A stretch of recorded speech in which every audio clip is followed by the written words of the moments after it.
Good morning mga ka-farmers. Narito ulit po tayo sa ating halamang talong. Sa panahon po namin dito ay maulan. Sa kagabi pa maulan. Kaya yung ating talong ay basang-basa ngayon sa tubig ulan. So nakadilig. Huwag lang sanang hahangin na malakas. Kasi pag humangin na malakas, maaaring magtumbahan yung ating tanim na talong. So sayang yung mga bulaklak, halos manlalaglag. So thank you Lord, at gumaganda na ulit po ang presyo ng talong. Sakto naman pong kagandahan na dumadami na yung bunga ng tanim natin talong dito. So nag-harvest tayo kahapon ng 27 kilos dito ang ating nakuha. Tapos kanina doon sa ating isang pesto, halos makaluwahan pinipitasan. Nakakuha tayo kanina ng 33 kilos. Yung sinundan niya ay 47 kilos. So gagawin natin na 2 araw na kulong na yun. Kasi halos nasa taas na yung bunga, wala yung nasa baba.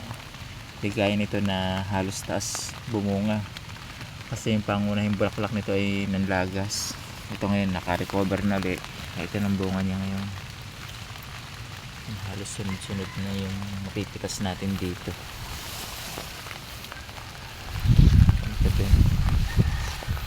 So, hindi naman tayo makaka-spray ngayong araw na ito kasi po maulan. Yung ating pang-spray naka-ready na doon sa isang pwesto. Problema po maulan.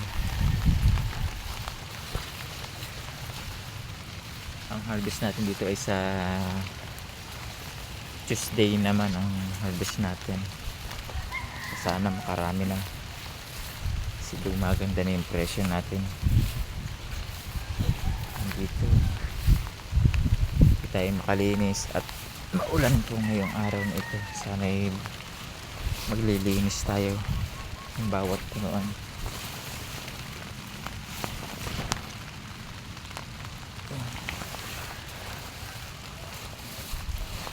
Kasi bilis dito ng damo. Bilis tumago ng damo dito sa part na to.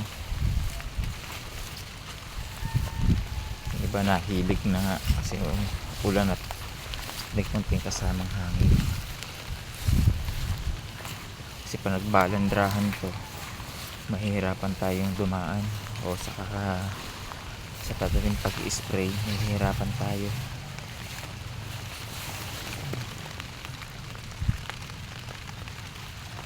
Naglawit na yung kanyang mga bunga.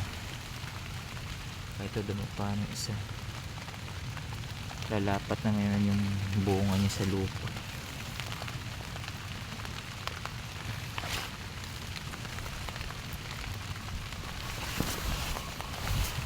Sa ngayon ulit tayo nakapag-update mga farmers ng ating halaman.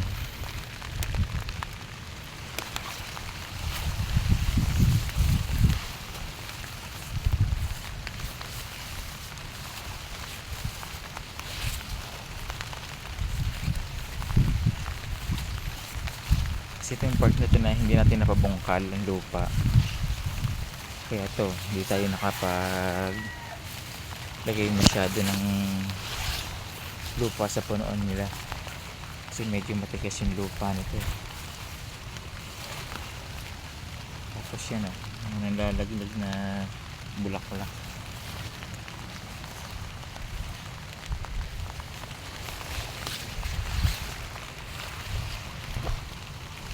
Meron pang ibang malalaki na naiwan natin kahapon. Hindi natin napansin na masyadong lumaki na ngayon.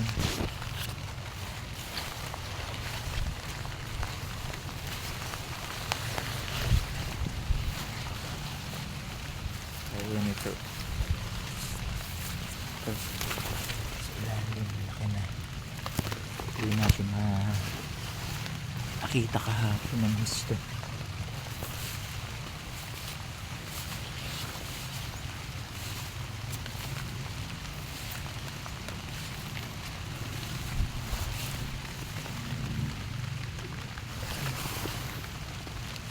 So hanggang doon lang mga ka-farmers, salamat po. Sana supportahan niyo naman po ako sa Gonzales Ka-Farmers. Maraming salamat po.